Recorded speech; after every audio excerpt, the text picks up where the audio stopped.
Opini sepi di langit Amerika ketika Haaland merindukan Grealish.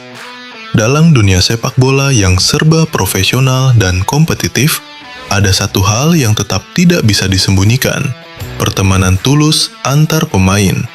Dan momen ketika Erling Haaland menyindir dengan manis absennya Jack Grealish di skuad Manchester City untuk Piala Dunia antar klub di Amerika Serikat adalah pengingat kecil tapi kuat tentang hal itu. "Jack Grealish, di mana kamu?" tulis Haaland, lengkap dengan emoji kucing sedih. Sebuah kalimat pendek namun syarat makna. Grealish dan Haaland bukan hanya rekan satu tim. Mereka adalah sahabat dekat, bromance paling menonjol di skuad City. Mereka sering terlihat bersama di luar lapangan, dalam sesi latihan, perayaan gelar, hingga saat-saat santai yang dibagikan ke media sosial. Jadi, wajar jika ketidakhadiran Grealish meninggalkan kekosongan emosional, bahkan untuk seorang predator house goal seperti Haaland. Momen ini mungkin terlihat remeh, tapi bagi fans, itu memberi gambaran lebih dalam tentang ikatan antar pemain dalam tim elit seperti Manchester City. Ini bukan sekedar soal taktik dan statistik. Dalam tim yang penuh tekanan dan ambisi juara, kedekatan personal bisa menjadi perekat penting. Dan Haaland menunjukkan bahwa, bahkan dalam dunia super kompetitif, ruang untuk rindu dan emosi tetap ada. Lebih luasnya lagi, ini juga jadi pengingat bahwa pesepak bola, meski sering disanjung bak mesin gol dan pahlawan instan, tetap manusia biasa yang bisa merasa kehilangan, rindu, dan butuh teman. Dalam ketatnya jadwal, sorotan media, dan tuntutan klub, hubungan personal seperti ini menjadi oase. Jadi ketika Haaland bertanya, "Jack Grealish, di mana kamu?" itu bukan sekedar candaan. Itu adalah sepotong kecil kejujuran dari seorang superstar yang juga butuh kehadiran sahabatnya untuk membuat perjalanan terasa lengkap. Sebuah hal kecil yang membuat sepak bola terasa lebih manusiawi. Opini. Komentar Guti soal penampilan Lamine Yamal. Dalam konferensi pers memperlihatkan bagaimana generasi lama dan baru dalam sepak bola kadang bertabrakan dalam hal nilai, etika, dan ekspresi diri. Di mata Guti, mengenakan topi terbalik saat membela tim nasional adalah bentuk ketidaksopanan atau kurang respek terhadap institusi negara. Tapi bagi generasi Z seperti Yamal, itu mungkin hanya bagian dari gaya personal yang sama sekali tidak dimaksudkan untuk menyinggung siapapun. Sepak bola modern semakin memberi ruang bagi pemain muda untuk menjadi dirinya sendiri, bukan hanya di lapangan, tapi juga di depan kamera. Tentu saja, konteks formalitas tetap penting, apalagi saat mewakili lambang negara.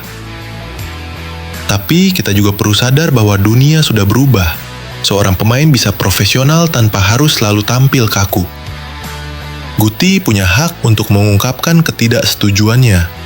Tapi komentar seperti ini juga bisa terasa menggurui jika tidak diiringi empati pada cara pandang yang lebih mudah. Mungkin alih-alih menghakimi, akan lebih bijak untuk mengarahkan. Dan bagi Yamal, ini bisa jadi momen reflektif, bahwa jadi bintang muda juga berarti menjadi panutan. Bahkan dalam hal-hal kecil seperti berpakaian di hadapan publik. Sepak bola hari ini tidak hanya tentang hasil di lapangan, tapi juga bagaimana seorang pemain membawa dirinya di luar 90 menit. Dan disinilah keseimbangan antara ekspresi pribadi dan representasi institusi harus dicari bersama. Topi terbalik Yamal. Gaya biasa atau salah tempat? Komentar Guti soal penampilan Lamine Yamal di konferensi pers, karena pakai topi terbalik, ternyata nyamber ke isu yang lebih besar dari sekedar gaya. Ini bukan cuma soal fashion, tapi soal benturan dua generasi. Pemain muda yang tumbuh di era bebas ekspresi versus ekspektasi formalitas dari zaman dulu. 1. Generasi baru, gaya baru. Yamal itu anak muda Gen Z yang hidup di era streetwear dan media sosial.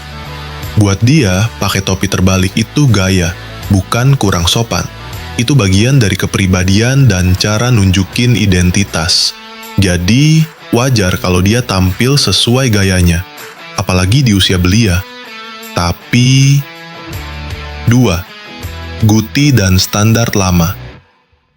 Guti yang datang dari era 2000-an ngerasa kalau tampil di depan media itu harus rapih dan representatif.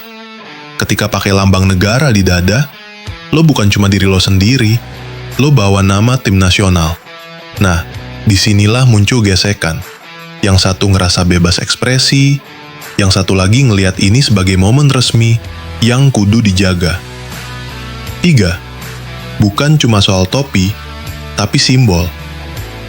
Yang jadi rame sebenarnya bukan topinya, tapi makna di baliknya.